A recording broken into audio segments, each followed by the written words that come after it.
Good morning. आज हम लोग पढ़ाई करेंगे वर्ग 8 का विषय है अतीत से वर्तमान, अध्याय 11 कला क्षेत्र में परिवर्तन का अगला भाग। इससे पिछले चैप्टर में हम लोग पढ़ चुके थे कि हिंदी भाषा के जो साहित्यकार थे, राष्ट्रवादी साहित्यकार, उसमें सबसे प्रमुख कौन कौन थे? तो भारतेंदु हरिश्चंद्र और प्रेमचंद। तो प्रेमचंद की रचना के बारे में आपको हम बता चुके हैं। कौन कौन सी रचना है उनकी? आहुति, गबन, गोदान। इसको याद रखना आवश्यक है क्योंकि कभी कभी सवाल में पूछ देता है कि आहुति किसकी रचना है, गबन किसकी रचना है और गोदान किसकी रचना है। तो चलिए, लेकिन एक बात और जान लेना बहुत ही आवश्यक है कि आहुति में बहुत ही मार्मिक बात प्रेमचंद जी द्वारा कहानी के माध्यम से बताया गया है। मतलब प्रथम विश्व युद्ध के बाद वाली जो परिस्थिति हुई थी, प्रथम विश्व युद्ध कब से कब तक हुई थी? 1914 से 18 तक। तो इस समय के बाद जो बुद्धिजीवी वर्ग भारत में थे वो सिर्फ अंग्रेज को ही नहीं परख रहे थे, भारतीय आंदोलनकारी राष्ट्रवादी नेता जो थे उनको भी वो समझने का, परखने का काम कर रहे थे। और इस साहित्य के माध्यम से उन्होंने वैसे राष्ट्रवादी नेताओं को टारगेट किया है और बताया है कि किस प्रकार का स्वतंत्रता और स्वाधीनता की व्यवस्था होनी चाहिए स्वतंत्रता के बाद, हमारे भारतीयों के हाथ में सताने के बाद। तो इसमें रूपमती नाम की एक पात्र, महिला पात्र के माध्यम से बताने का प्रयास किया गया है कि जो स्वाधीनता हमको चाहिए, लेकिन वैसी स्वाधीनता नहीं चाहिए जिसमें हमारा जो शोषक है वो जॉन के स्थान पे गोविंद हो। कहने का तात्पर्य ये है कि हमको आजादी मिलेगा, लेकिन ऐसी आजादी के लिए जो यहाँ सैकड़ों करोड़ों आदमी अपने जान को हथेली पे रख करके आजादी लेने का जो अंग्रेज से लड़ाई कर रहा है, तो ऐसा ना कहीं हो कि पढ़े लिखे स्वार्थी व्यक्ति हमारे ऊपर जो इंडियन होगा वो शासन करके फिर से इसी प्रकार का शोषण शुरू कर दे। तो इस चीज का भी विरोध होना चाहिए। अगर ये चीज होना है तो वैसी स्वाधीनता हमको नहीं चाहिए। तो बहुत ही मार्मिक बात है, इसको समझने की बहुत जरूरत है कि उस समय भी जब हम अंग्रेज का गुलाम थे तो प्रबुद्ध वर्ग जो साहित्यकार सब थे इस बात से कहीं ना कहीं भयभीत थे कि ऐसा ना हो कि हमारा देश आजाद तो हो जाए लेकिन हमको गुलामी अपने ही देश के कुछ स्वार्थी पढ़े लिखे नेताओं के तहत करना पड़ जाए। और कहीं ना कहीं इसी बात का अभी भी जिक्र किया जाता है प्रबुद्ध वर्ग के द्वारा। गबन में आप देखेंगे देवी डीन नाम के एक पक्का राष्ट्रवादी नेता हैं जो अन्य नेता से कहते हैं, अन्य राष्ट्रवादी नेता से कहते हैं कि अभी तुमको जब सत्ता नहीं मिला है तब तुम अपने स्वार्थ के लिए, अपने भोग विलास के लिए इतना लालायित हो। अगर तुम सत्ता में आ जाओगे, अगर तुम शासन में आ जाओगे अंग्रेज को भगाने के बाद, तो क्या पता तुम यहाँ के गरीब को पीस कर तो पी ही जाओगे। तो कहने का तात्पर्य यह है कि उस समय भी कुछ ऐसे नेता थे जिससे खतरा था हमारे देश को, और इसी बात का जिक्र इस गबन के माध्यम से प्रेमचंद के कहानी में दिखाया गया है। तो अभी भी जागने की आवश्यकता है। हमारे देश के अंदर भी ऐसे स्वार्थी व्यक्ति पहले भी थे और अभी भी हैं। तो इस चीज का निदान कहाँ से होगा, कैसे हम उसे समझ पाएंगे? जब तक हम पढ़ेंगे नहीं। आपके 8 क्लास में इतना मार्मिक बात दिया हुआ है तो आप समझ सकते हैं कि एक बच्चा को कितना परिपक्व बनाने का प्रयास किया जा रहा है शिक्षाविदों के द्वारा, सरकार के द्वारा और सिलेबस के माध्यम से। तो हमारा बस यही रिक्वेस्ट है कि बहुत ही गहराई से इस पढ़ाई को जारी रखिए। तो देखिए कि गबन में किस प्रकार से एक राष्ट्रवादी नेता अन्य स्वार्थी नेता को टारगेट करते हैं। अब देखिए गोदान, आप गोदान में जब पढ़ेंगे तो आपको देखने को मिलेगा, जानने को मिलेगा राय साहब नाम के धनी व्यक्ति जमींदार होते हैं और वो आंदोलनकारी होते हैं और आंदोलन में भाग लेते हैं, लेकिन आंदोलन में कोई एक व्यक्ति से नहीं, बहुत सारा जन समर्थक को जुटाया जाता है। आज भी आप देखते होंगे कोई आंदोलन होता है तो बहुत सारे व्यक्ति को इकट्ठा करने का प्रयास किया जाता है। तो ये राय साहब जी आंदोलनकारी होते हैं और अन्य लोगों को उसमें भाग लेने के लिए इकट्ठा करते हैं, लेकिन उसमें अन्य लोगों को बुलाने के लिए, वो उसमें भाग लेने के लिए धन का प्रलोभन देते हैं, धन का प्रयोग करते हैं।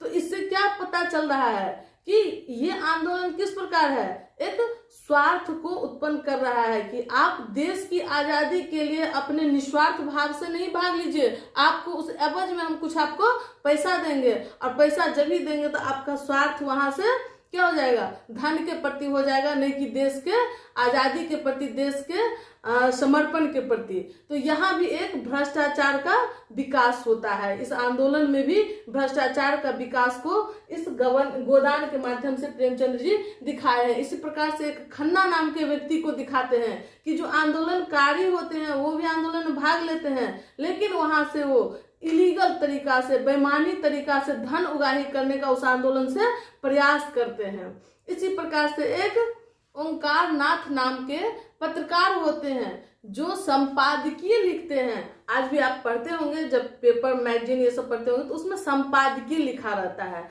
जो कि वरिष्ठ पत्रकार के द्वारा लिखा जाता है। और ये संपादकीय ओंकार नाथ के द्वारा उस समय जब राष्ट्रीय आंदोलन हो रहा था उस समय लिखा गया था। और ऐसा वो संपादकीय लिखते थे जैसे लगता था कि वो राष्ट्रवाद के नाम पे लोगों में एकदम आग लगाने का, आग जगाने का काम कर रहे हैं। लेकिन उनकी जो सच्चाई थी ओंकार नाथ जी का, वो स्वार्थ से भरा हुआ था। उनके लिए राष्ट्रवाद जो शब्द था वो स्वार्थ के पूर्ति का मात्र और मात्र एक साधन था।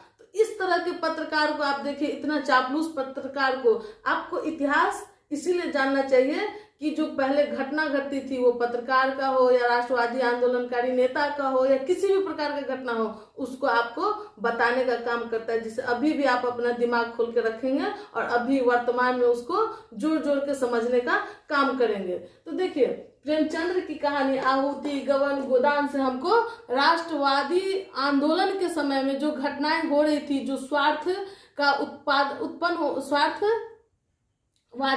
वाला विचार जो उत्पन्न हो रहा था, उस सब की जानकारी मिलती है। चलिए अब आगे हम लोग उर्दू साहित्य के बारे में अध्ययन करेंगे। उर्दू भाषा आपको पहले ही पढ़ा चुके हैं। उर्दू भाषा की उत्पत्ति कब हुई है? 11वीं सदी के आसपास में पंजाब के क्षेत्र में हुई है, खेमा में हुई है। इसका शिविर में हुई है, इसलिए उसको शिविर के नाम से भी जाना जाता है उर्दू भाषा को। चलिए 18वीं शताब्दी में जो राष्ट्रीय आंदोलन का विकास हो रहा था उसमें उर्दू भाषा भी महत्वपूर्ण योगदान निभाया, क्योंकि उस समय उर्दू भाषा भारत में बहुत ज्यादा बोली जाती थी।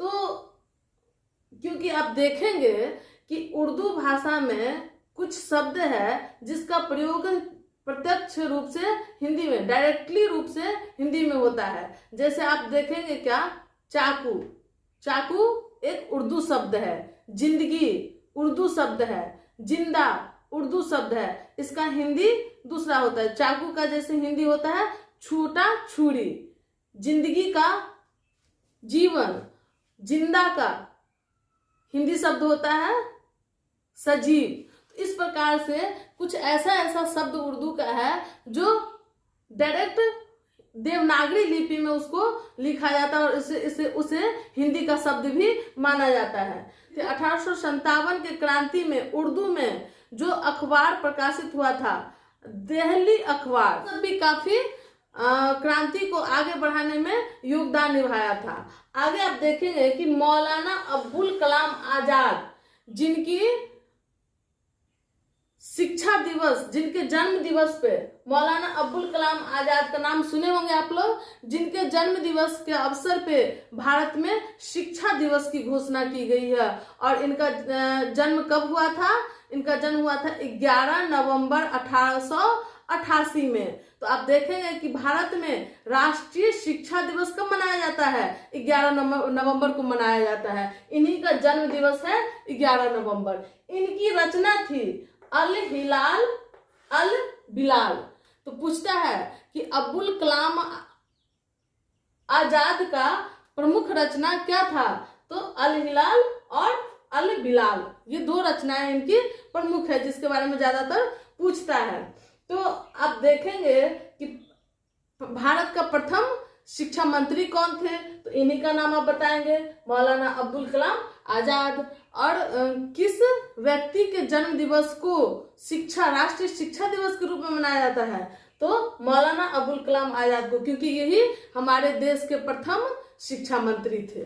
तो इस प्रकार से हम लोग जान लिए इनकी जो रचनाएं थी वो भी राष्ट्रीय आंदोलन को काफी आगे बढ़ाने में भूमिका निभाई थी। उर्दू भाषा में कई देशभक्ति नारा भी दिए गए थे, जैसे आप देखेंगे कि इनकलाब जिंदाबाद, जिसका अर्थ होता है क्रांति की जय हो। तो आप जानते हैं कि इनकलाब जिंदाबाद का नारा किसने दिया था, तो आप बताएंगे कि हसरत मोहानी।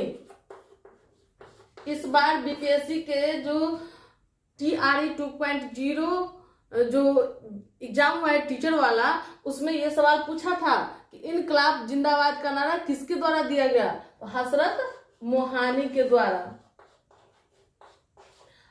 अगला नारा आप जानिए, सरफरोशी की तमन्ना अब हमारे दिल में है, देखना है जोर कितना बाजुए कातिल में है। ये किसकी रचना है, ये बिस्मिल अजीमाबादी की रचना है, उन्हीं का दिया हुआ ये नारा है। तो ये भी कई बार बीपीएससी ये सवाल पूछ चुका है कि सरफरोशी की तमन्ना अब हमारे दिल में है, देखना है जोर कितना बाजुए कातिल में है, किसकी दी हुई नारा है, तो बिस्मिल अजीमाबादी की ये नारा है।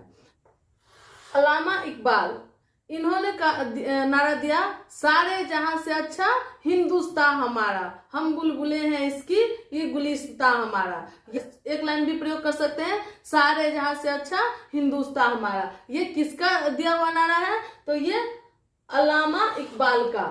तो इस तरह से 3 स्लोगन, 3 नारा आप लोग को याद रखना है। पहला क्या हम बताए, इनकलाब जिंदाबाद हसरत मोहानी, दूसरा सरफरोशी की तमन्ना अब हमारे दिल में है, देखना है जोर कितना बाजुए कातिल में है, किसका है, ये बिस्मिल अजीमाबादी। अगला याद रखना है, सारे जहां से अच्छा हिंदुस्तान हमारा, ये किसके द्वारा कही गई है, अल्लामा इकबाल के द्वारा।